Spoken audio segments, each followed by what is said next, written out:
ٹربیوٹ to Lahore کے ساتھ رابعہ الربا۔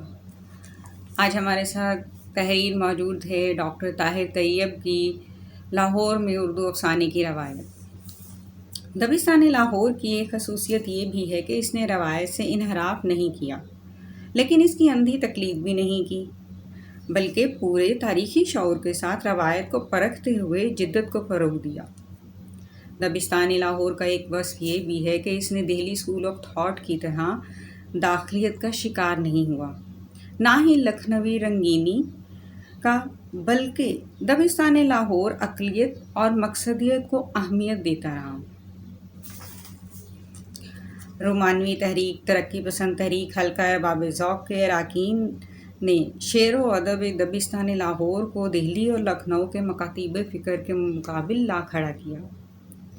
لاہور کے شعری منظرنامے پر آزاد، حالی، اقبال، خوشی محمد ناظر، ایم.ڈی. تاثیر، تاجور، نجیب آبادی، نون میم راشد، میرا جی، اختر شیرانی، صوفی تبسم، فیض احمد فیض جیسے شعراء نے اس دبستان کو اعتبار اور پہچان عطا کرنے میں اپنا حصہ ڈالا۔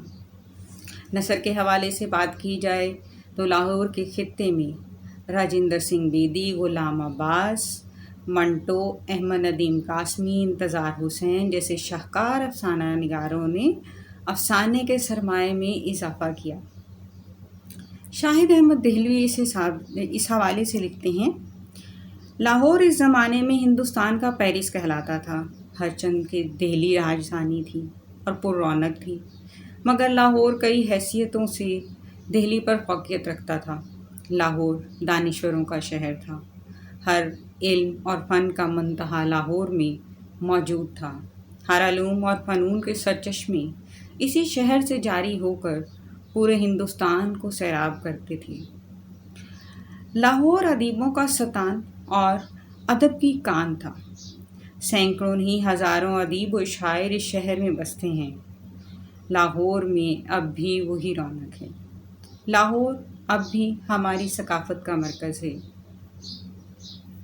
اگلے پروگرام میں ہم بات کریں گے لاہور کا داتا کی نگری تک کے سفر پہ۔